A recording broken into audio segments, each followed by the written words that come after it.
do you live a fulfilling life? How do you know what impact you're making on others and the world? Is there a way to thoughtfully track and build on that impact? We're talking about the promise, the power, and the endurance of mentorship. And we're here with the guru, the person who literally wrote the book on mentorship. And I'm going to introduce her in a second. It is a perfect fit for this season's focus on endurance in leadership. Welcome back to the Hard Skills Show, where we take a deep dive into the most challenging soft skills required to navigate leadership uncertainty, complexities, and change today and into the future. I'm your host, Dr. Mira Brancu, psychologist, leadership consultant, and founder of TowerScope. And before I introduce you to my guest, I have one big favor to ask you. We just got nominated for the People's Choice Podcast Awards. And if you've been enjoying the show, can you please go to podcastawards.com, sign up to vote, find my show, The Hard Skills, under the business category, and vote by this Thursday, July 31st. July 31st is the deadline. And you can vote for other categories that I'm under, and you can vote for other favorites that you have, other podcast favorites, podcastawards.com. Thank you. Okay. Let me introduce our guest today, Dr. Deborah Heiser. She is an applied developmental psychologist. We'll explore what that means in a second. Founder of My Legacy Tree and author of The Mentorship Edge. She's a TEDx speaker, member of Marshall Goldsmith 100 Coaches, Thinkers 50 Radar List, and expert contributor to Psychology Today. And she's also an adjunct professor.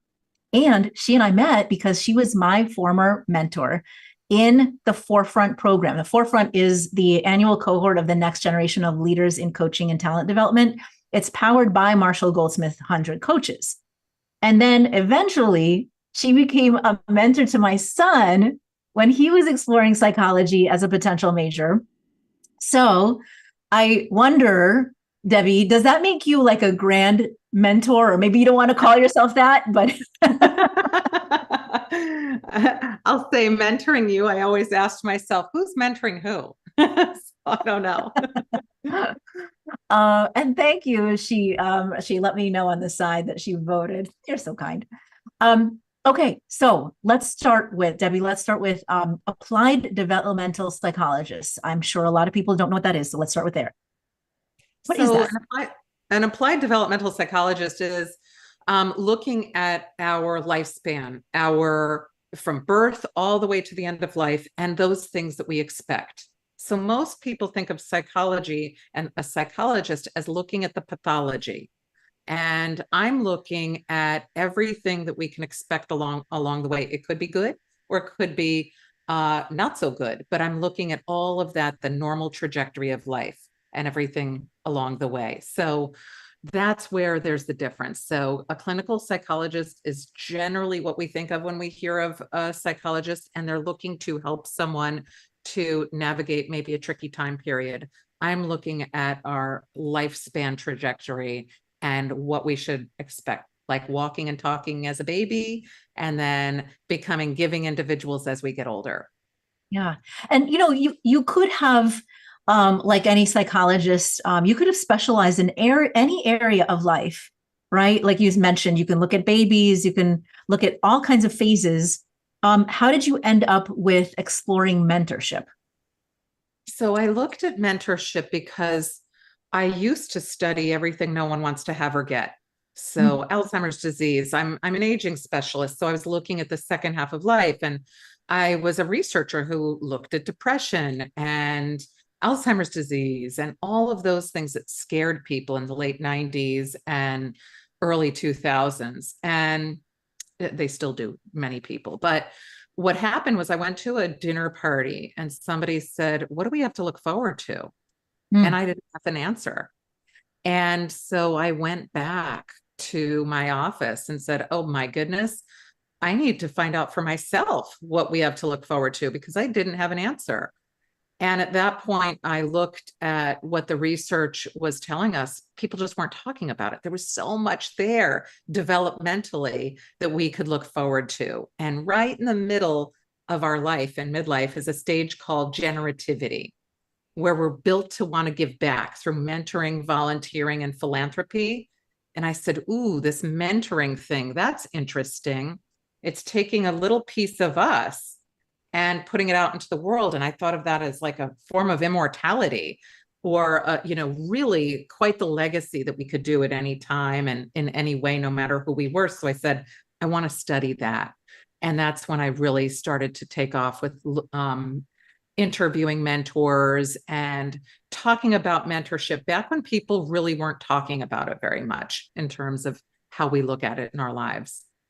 Yeah, I especially appreciate it right now when we're surrounded by those deep existential questions about what do I have to look forward to, and what is the meaning of this point in time, and facing all of the, and especially young people like my kids are constantly wondering about their future and wondering, will it be okay?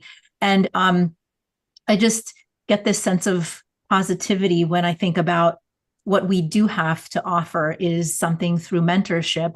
You mentioned there are several areas within mentorship. Can you share more about those? So most of us think of mentorship the way that it's been presented to us, which seems to be just in work, right? And a work thing that we should look forward to. That is where someone will pull us up, and that person is essentially like a savior. We just need this Yes. one person, and they're going to pull us up, and we'll be good. And it really is not at all like that. Mentorship, just to give a hint of a little bit about the broadness of it, is that it's our culture, it's our values, it's our religion, it's our traditions, it's all of that, which is everyday part of our life in work and outside of work. So mentorship is the grandma who's passing down the recipes. And every year when you have a holiday meal or a tradition, it's the elders in your family who've been passing that down, and you enter and you go, don't say, what's happening today at this holiday? These things get passed down for centuries, religion for centuries. Now, if you think about it for school or work, or maybe you want to get good at some hobby, maybe you play pickleball or you do something out there, you may have somebody who guides you through that. So it can be a lateral mentor. If you're an entrepreneur, especially someone who likes to start things outside of work, there's no one above you that can pull you up. You have to look to your left, and you have to look to your right for people who are experts in things that you're not. And that's most of the time how it works, is that we're looking to our left and to our right, to the connections that we know already. And those are the people who say, hey, yeah, I'll help you.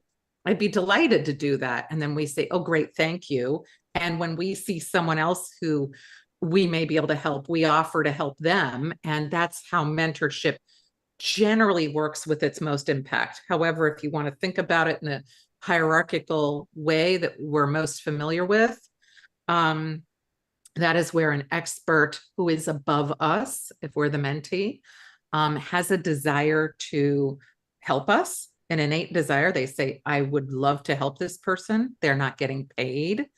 It's intrinsically motivated. They feel meaningfully connected to the person. So if you hear somebody say, I have a toxic mentor, that's not a mentor. You have to actually both be connected with each other and like each other, trust each other. If you feel like the person is going to steal your idea, you're not in a mentoring relationship. If you feel that you can't tell the person that you have a vulnerability, that you don't know something because you're afraid that your job will be impacted by it, that's not a mentor. And you need a goal. It can be ever changing, but there should be a goal. It could be as simple as, can you tell me the lay of the land? Can you tell me the rules for this? Can you give me some guidance? And it's as simple as that. So mentorship is all around us. We should have as many mentors and mentees as we possibly can. We should never say, I have a mentor. We should say, here's one of my mentors. Yeah, yeah.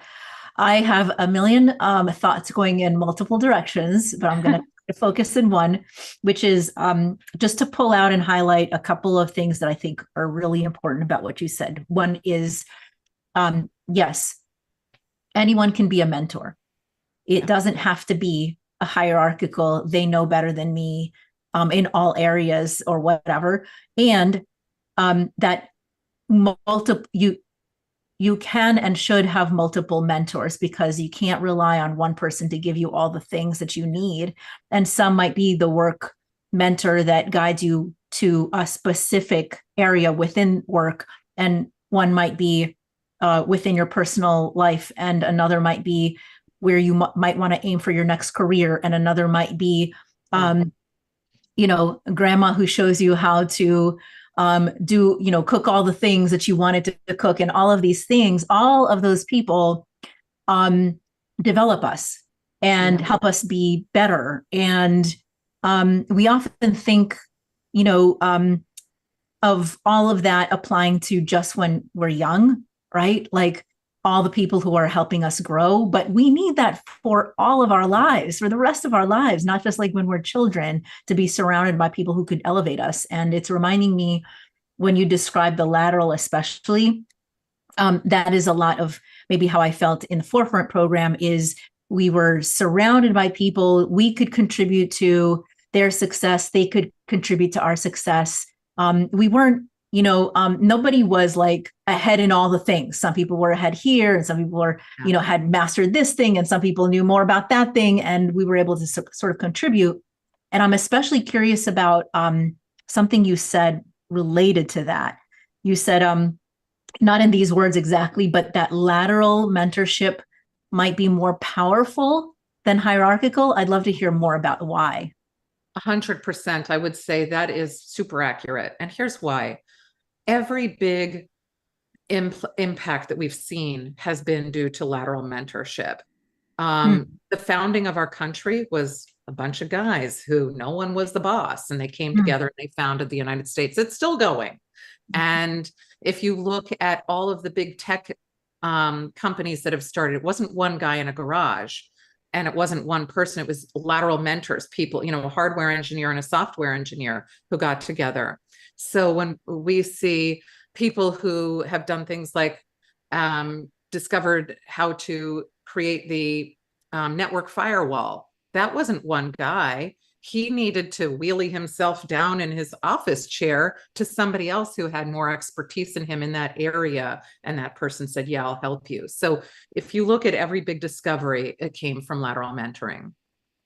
So interesting. I had never thought about it that way. You also talk about reverse mentoring and peer mentoring. And how do those differ from hierarchical and lateral? So if you look at reverse mentoring, that really is hierarchical. It's just in the reverse. But the thing that most people think of with reverse mentoring is that there's a devaluation of it. They almost think of the mentor, which is often in the mentee position, younger, as being less helpful, that they can maybe teach us how to work our phones and do the tech.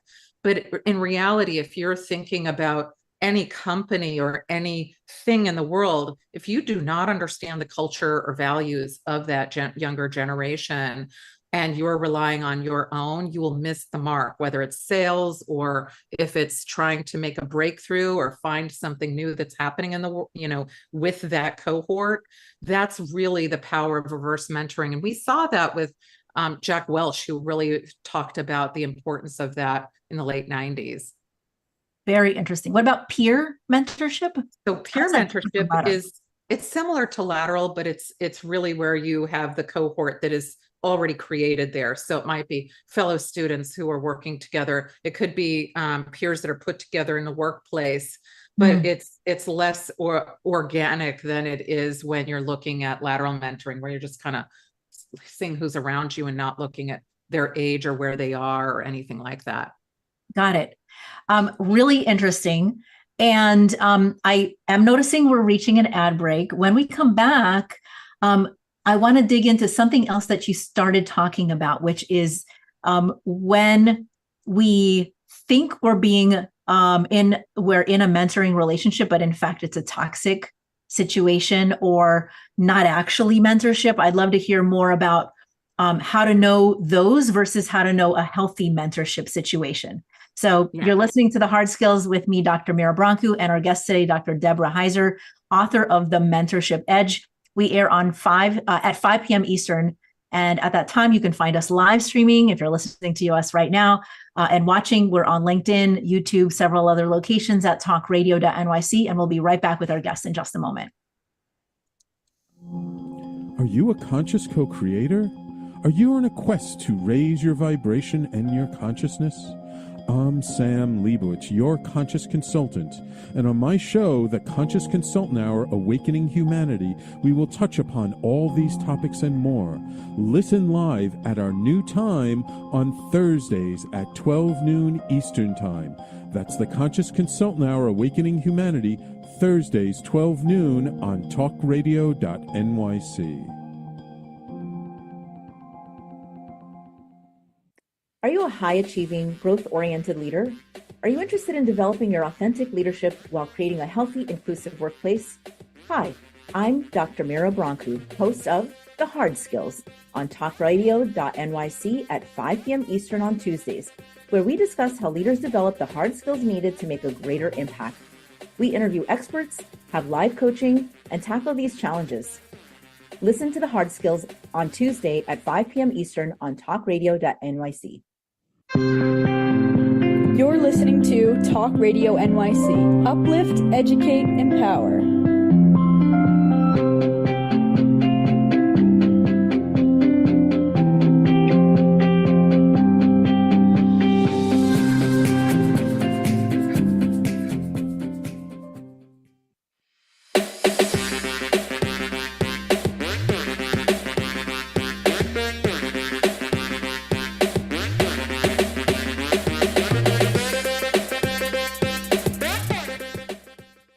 Welcome back to The Hard Skills with me, Dr. Mira Brancu, and our guest today, Dr. Deborah Heiser, who is the author of The Mentorship Edge.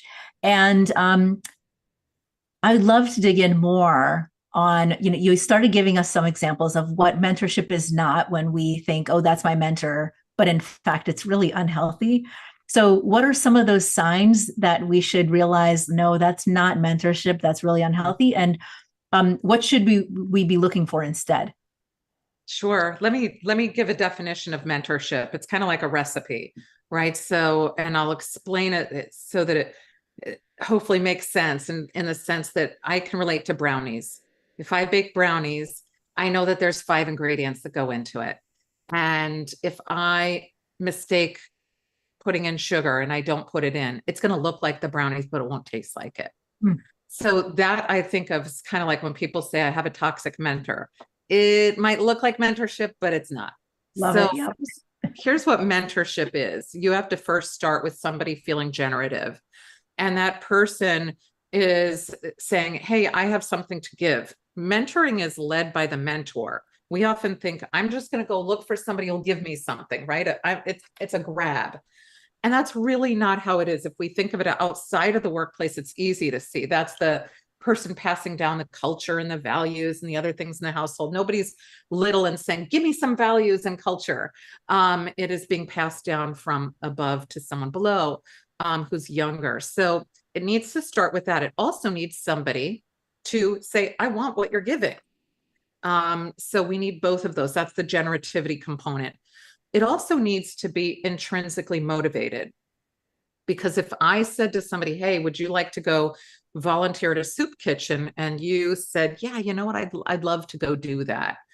And if I said, I know you're 5 minutes away from getting to the soup kitchen to volunteer your time to give food and beverage to hungry, thirsty people, you know what? Turn left, go to Starbucks and volunteer your time there. That feels really different, even though you're giving food and beverage to hungry, thirsty people. So if it's not intrinsically motivated, if somebody at work is saying, you must mentor, or, you know what, we're going to put mentoring as a checkbox here. That's that's volunteering at Starbucks. It's got that negative connotation to it. And that's what we see a lot of times.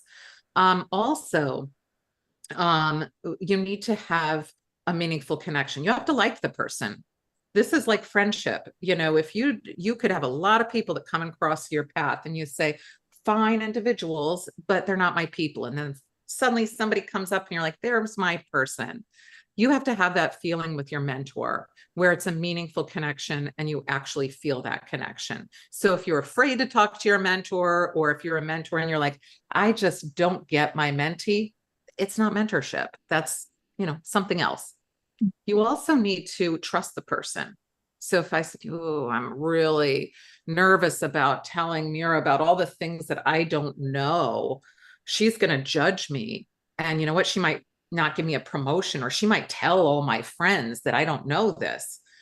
That's not trusting. That's being really worried about vulnerability. And likewise, if the mentor is saying, I'm not going to tell that person something, they're going to steal my idea and run away with it. That's another issue.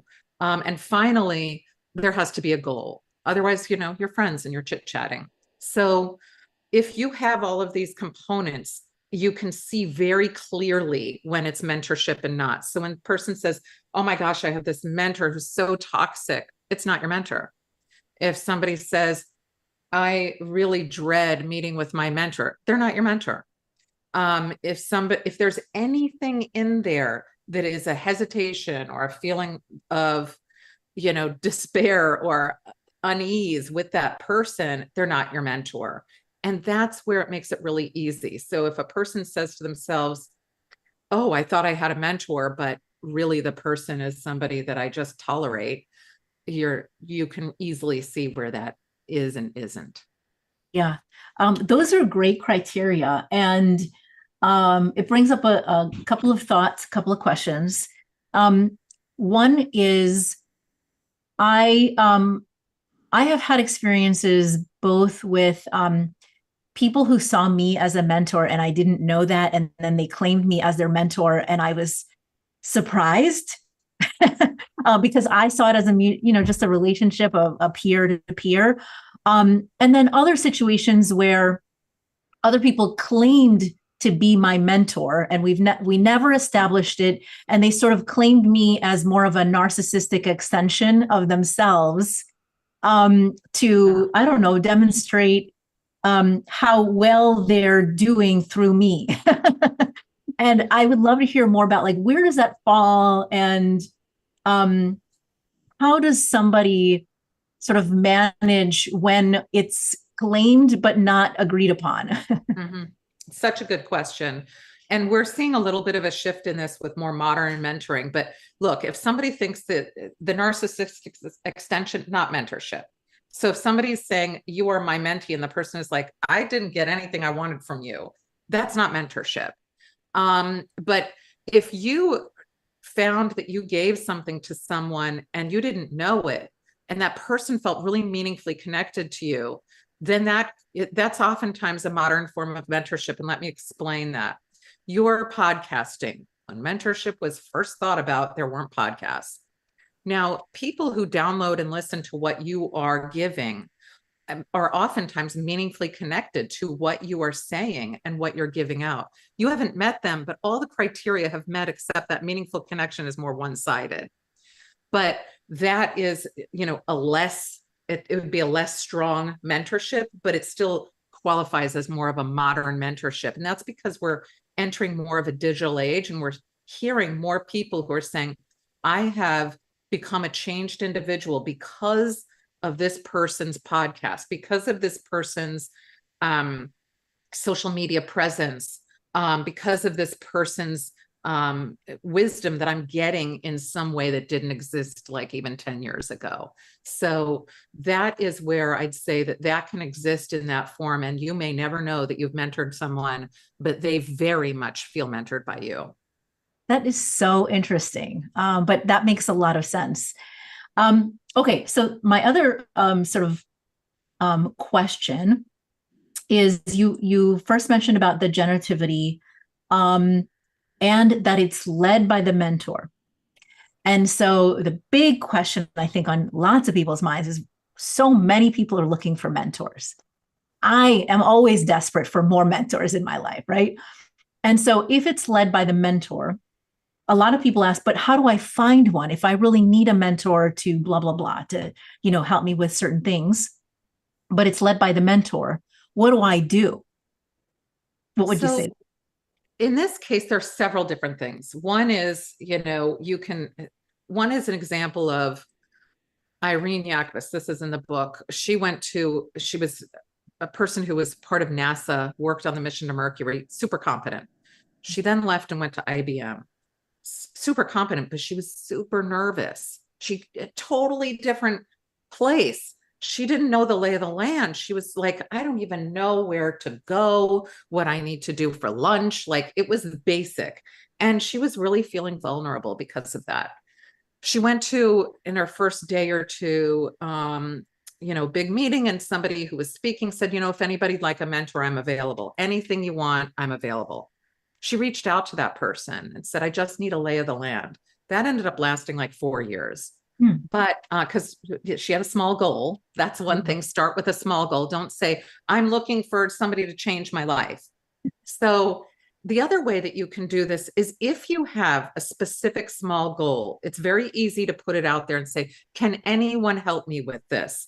Anybody able to give guidance? And if it's a digestible bite, you can have that led by the mentor, who then says, I have this wisdom. Is this of interest to you? And that's where it's still led by the mentor, but it's based on a need that's presented by the mentee. So in the workplace, I always suggest that people give a digestible goal that is easy for somebody to say, this fits in my wheelhouse. And then it's still led by that mentor, and the people can decide, does this match up for me? Do I like this person? Do I trust this person? And you can work on it from there. If it doesn't, it's an easy exit. But if you're in outside of work and you're looking for things, we see this all the time. How many chats are there where people say, does anybody know this? How can I get this? That's mentorship. People are asking for a mentor in many cases. It's just not labeled that. And then somebody says, yeah, here, I have that information. It's still led by the mentor, but people are putting the asks out there. Brilliant. Such a practical, easy takeaway. Every single person listening to this right now can easily do this if they're looking for some mentorship in a specific area with a specific thing, right? Okay, we are going to get to an ad break in just a sec, but I have one question before we go, which is there's this message in your book that gives me so much hope, and I just loved it. And I would love to hear just a little bit more about it. You said, we are inherently wired to share, not hoard our emotional wealth. We're inherently wired to share, not hoard our emotional wealth. From a developmental psychology perspective, tell me more about what we can take away from that. We are built to give. And people will say, that's so not true. I want more for myself. But by the time we hit midlife and we've checked all those boxes, we take a look at ourselves and we say, is this it? Is it just more boxes to check? Did I mean anything in the world? Do I have a footprint? How deep is it? Who am I in this world, and do I matter? And what happens is then we want to give because it's a little piece of us. And when we see somebody takes it, it gives us relevance, value, purpose, usefulness. We get to have our footprint just go a little deeper every time we see that our wisdom and our expertise and our guidance gets embedded in somebody else. Yes, yes. So when we come back from the ad break, I would love to dig in more into, let's say I'm now inspired to be that mentor for others, to leave that legacy, to see how I can make, an impact in the world. And I'd love to hear more about, like, how do I know if I'm ready to be a mentor? What should I be sort of thinking about? How might I mistake, confuse, create problems in the way that I'm doing it? So that's what I'd love to dig into when we come back. You are listening to The Hard Skills with me, Dr. Mira Brancu, and our guest today, Dr. Deborah Heiser, the author of The Mentorship Edge. And we will be right back in just a moment. Hey everybody, it's Tommy D, the nonprofit sector connector, coming at you from my attic. Each week here on talkradio.nyc, I host the program Philanthropy in Focus. Nonprofits impact us each and every day, and it's my focus to help them amplify their message and tell their story.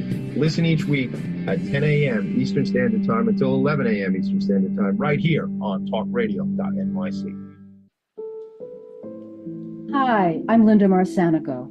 The A Train to Sedona is a memoir about my journey to love and compassion. It's also the name of my new broadcast on Wednesdays at 12 noon. When we are spiritual, we embrace possibilities and ideas, which strengthen our mind, body, spirit, health, and wisdom. On the A Train to Sedona broadcast, I plan to interview guests who embrace these expansive practices. Join us on Wednesdays at 12 noon on Talk Radio New York City. You're listening to Talk Radio NYC at www.talkradio.nyc. Now broadcasting 24 hours a day.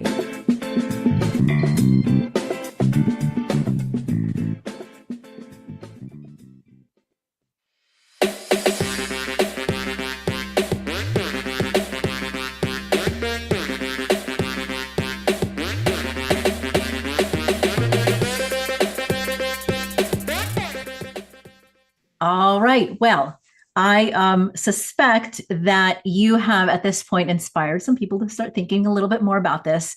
And now they're like, okay, I want to make a bigger impact. I want, to leave a footprint here, an impact. How should I be thinking about mentorship in a way that isn't confusing it with advising, coaching, sponsoring, other roles that I could have in somebody's life? What should I be thinking? First, you should be thinking, have all of those roles. We should be doing all of those. So I always say, I teach at a university and students will come to me and they'll say, oh my gosh, you're such a good mentor. And I say, no, I'm advising you right now. This is part of my job. I get paid for it. I'm doing a good job then. I feel like, yay, they are getting something out of what I'm doing. That makes me a good teacher. We should be thinking of sponsorship as sponsorship coaching. The goal is for the company, get you to your goal, wherever it is that you're going for the company or for the job or whatever that is.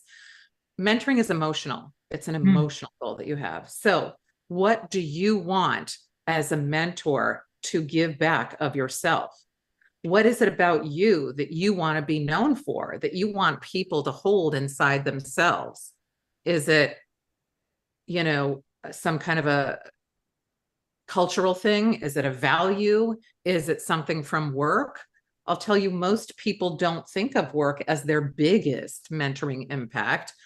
We will not remember Bob from an accounting department and necessarily, but we will remember those little recipe cards that our grandparents passed down from generation to generation, or, whatever it is that's in our tradition familially. So don't put too much thought into, I must make it highbrow or high level or something like that. Think of what it is that you want your lasting impact to be. And that's usually something really easy to tap into because you know what your values are. When people have children, they say, here are the things that I want for my children. So they don't have to think much about it. They don't have to say, let me go tap into some kind of wisdom book. The things that often make it difficult are when people say, I'm going to put together a training to be a good mentor, and I'm going to make sure that people follow a script. That generally doesn't work.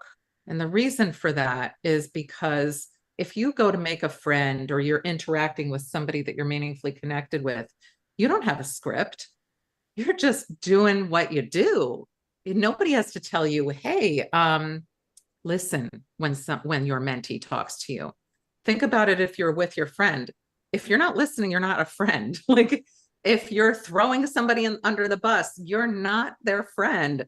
So it's just as simple as that. So the really important takeaway for somebody who says, I want a mentor is look for somebody who needs something that you can give. That's as simple as that. And that can be, I'll give an example. I was in graduate school. I happen to know Kappa statistics. Another student didn't. And it was in the olden days when it cost $1 million to call somebody on a cell phone. So when I got a call in my externship, I knew it was an emergency. My fellow student got on and she's whisper talking. Can you tell me how to do Kappa statistics?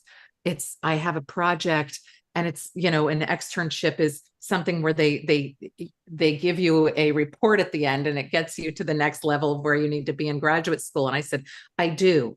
I taught her and walked her through and guided her with Kappa statistics. She did her project and off she went.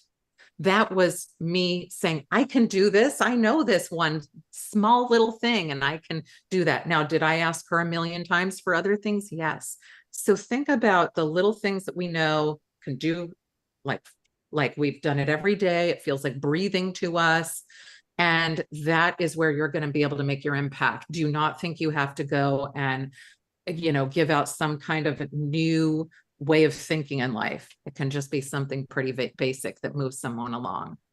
Yeah, I really appreciate that. I wonder, what I'm hearing in this is realistic, achievable, that it just comes naturally.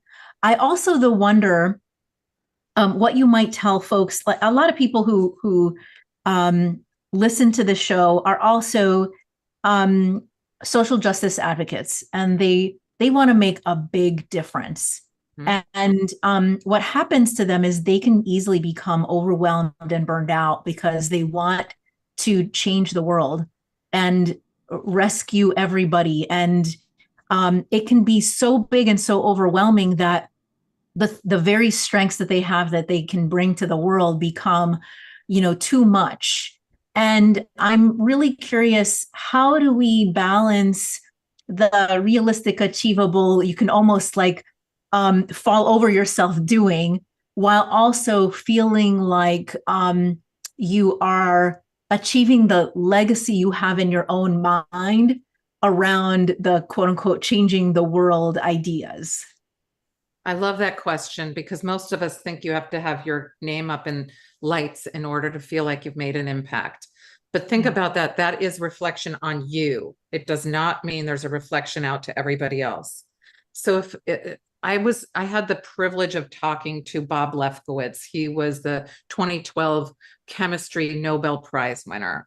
And he said to me, I really wanted to know how I became the Nobel Prize winner. I'm like a guy that was from the Bronx. How did this happen? So he created a legacy tree, and like you would see in ancestry.com. And he mapped out all the people who were his mentors. And then he couldn't really figure out how many mentees he had, but he put those that he knew that were in there.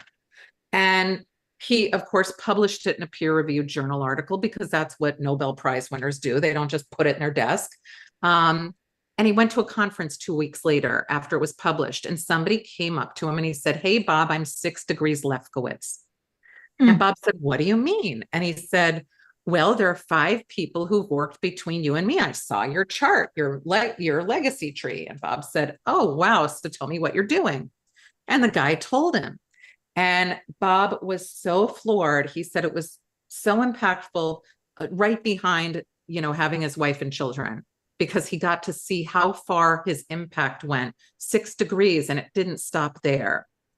So when we think of the impact, he didn't put something so huge out, but we know that if we put it out in one, it doesn't stop there. That person then passes it along and it goes out farther and farther like a ripple. So while we often think I need to see myself in lights in order to feel like I make impact in the world, it's really that you need to see that you have connected meaningfully with at least one person, because that is where that ripple is going to be. So advocates, I get it. I'm one too. I want to see people mentoring, and it has to start one person at a time to get that ripple effect. And you are making way more impact than you know. When you're in advocacy or social justice, it's just harder to see it while it's out there. And hopefully I love so much about this. First, just from a personal perspective, when I started my company, it's a social impact company. And I had this vision of that ripple effect that you described, that if I could just influence, the people who were getting services from me, and then influence them to pay it forward, that like that's going to have a longer lasting, farther impact, greater reach. And most likely I will never know what that is, right? But that was sort of like the original idea. But I do like the idea of this legacy tree. I went to a retirement party recently for someone who was a faculty member, and he had this tree. He had that tree up, and it showed how his mentorship worked all the way back to one of the first forefathers of psychology, William James, within the United States, which was like mind blowing. Recently my spouse and I also have had this discussion because he's been curious, and I'd love to hear your thoughts on this, because he's going to listen to this. I'm going to make him listen to this and see what you say about it. He looks online and tracks these people who are trying to make a massive statement online on social media, right? And trying to advocate and make big statements to gather more people around these ideas, around areas of concern that they want to see a change in. And when he sees this, he starts wondering to himself, am I supposed to do this too? And how much? And do I have the capacity? And at what level of influence? And, I think for him, he gets kind of overwhelmed with, am I making enough impact? And my response was, you can't boil the ocean, right? And so I can only think about my sphere of influence, and I could also curate that. I could look to see, who's in my sphere of influence online, and do I let these folks in because they're curious and kind and interested in leaning in, or do I not let them in because they're creating havoc and hurt? And that is influence, and that is something within my control too. So I'm just curious, like when it comes to the online space and that mentorship or influence, what are your thoughts on how people can think about it in a way that's not overwhelming? So I tell everyone to look at everything in digestible bites. And I'm glad that you said this. And your husband is like all of us, right? When I see something big, it's overwhelming. And I'm like, oh my gosh, what do I do with this? That's why I always say, put it down to as small as you can, because you can always grow it larger. So in terms of us being online and looking at things, you can do a little bit of tracking. That how many downloads you have from your podcast. That gives you an idea of who's interested in what you're looking at. If you are doing a blog, you'll be able to see maybe how many people are reading what you're writing. If you are looking to make, statements that are out there, you can make those digestible statements that someone can do something with, and then you can maybe see that it's making its way out there.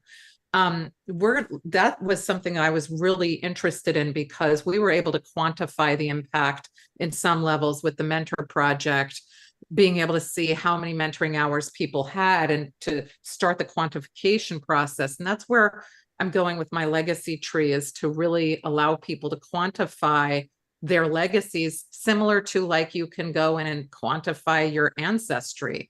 I just think, gee, I don't know what, great Aunt Mary's done for me, but I can see what a mentor has, or of someone who's volunteered, or someone who's donated money, those ways that we give. That can be quantified. It's tricky.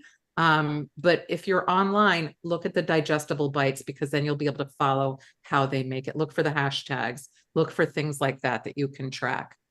Super interesting. We are reaching an ad break. I would love to hear a little bit more about this legacy tree and quantifying, because my son has started digging into our family tree and developing an entire genealogy thing. And, part of us is like, oh, I hope we don't find out something awful that we don't want to own about our legacy, right? And so this is another way to say it doesn't have to be bloodlines here that creates a positive influence. It can be beyond that. And I would be very curious to hear more about this when we come back. You're listening to The Hard Skills with me, Dr. Mayor Branco, and our guest today, Dr. Deborah Heiser of the Mentorship Edge, and we'll be right back.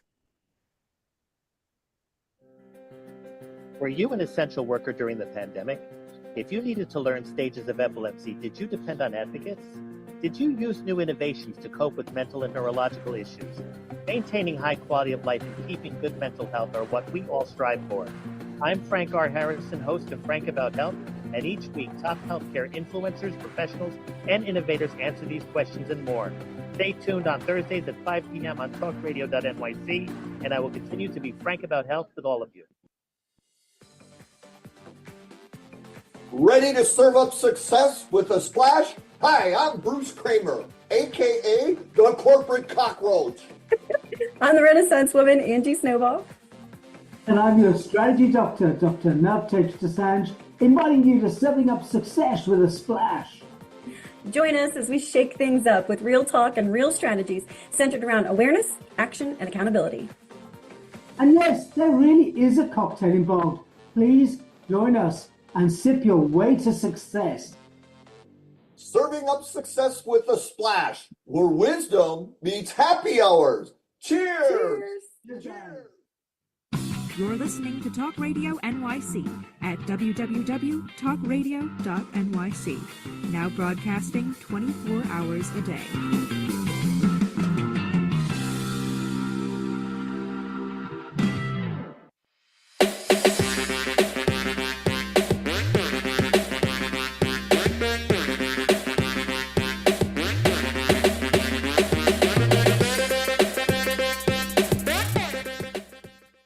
Welcome back. Okay, so Dr. Heiser is now starting to transition from mentorship to like, what does this mean? And she's the founder of My Legacy Tree.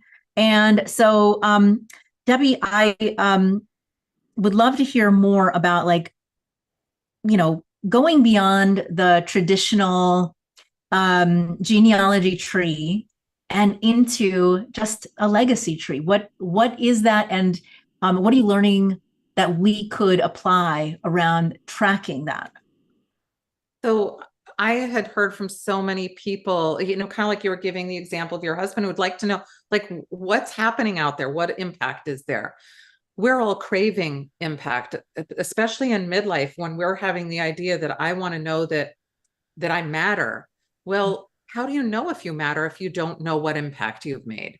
So, one of the ways that we can sort of look at that is to put it out there like my legacy tree. So when I spoke with Bob Lefkowitz, he had actually given away to see who his mentees were, and he could sort of track that. So we're looking to be able to do that, not just with mentorship, but volunteering and philanthropy as well, because we all have that desire to know where our impact is.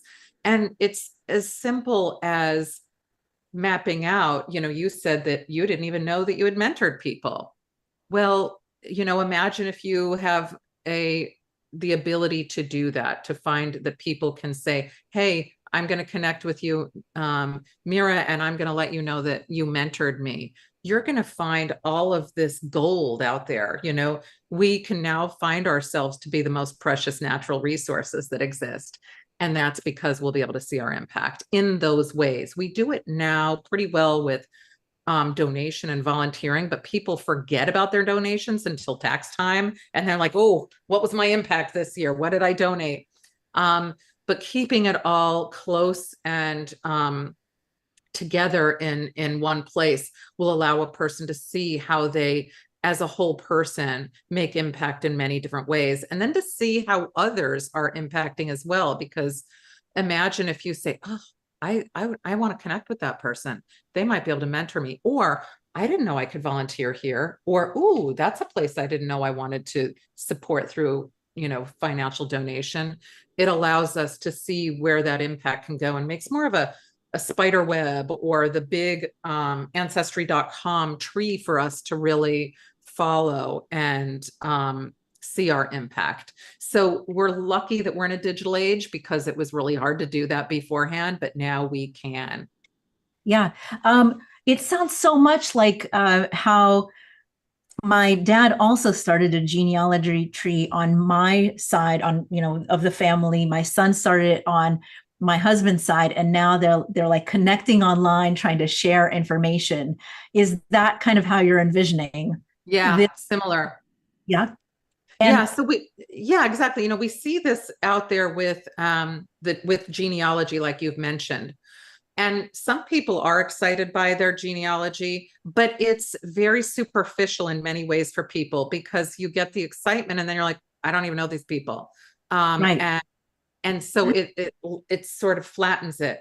But when you see yourself in every single component that's there, it has a never ending lasting feeling of impact or connection. And I also appreciate that, because, just like thinking about how some people see their mentors as I've heard people say he's like a father, a second father, or my professional father, right? And same thing, adding the volunteer work in philanthropy. I mean, boy, we forget you're right. We forget where we put our efforts in that have made a difference, and the way that could bring back meaning to our lives when, especially for people who are searching for meaning, or who have lost it. I'm thinking about, folks I know in my life that are questioning, all of that, and just being able to see, you have made an impact, and here's where, and here's how, and here's what's happening with that organization because of your work, and here's what's happening, there. That's very inspirational. I'm hoping it is for people, because the inspiration for me was, It's a Wonderful Life, the movie, and he got to see what his impact was. And most of us don't get to see that impact, or we see just a tiny part of it. And we're sort of, I guess, I don't want to say trained, but from an early age, we are not taught to absorb our impact and to remember how important it was that we volunteered. It's a checkbox for us. And then we lose that feeling of impact. When we mentor someone, oh, I helped somebody out. We don't say, thank you for mentoring me. And when people do that, I bet you felt pretty good when that person you were shocked, but wow, how nice that I actually impacted someone. And the same with philanthropy. If you round up at a grocery store, you may not think that you're making a difference.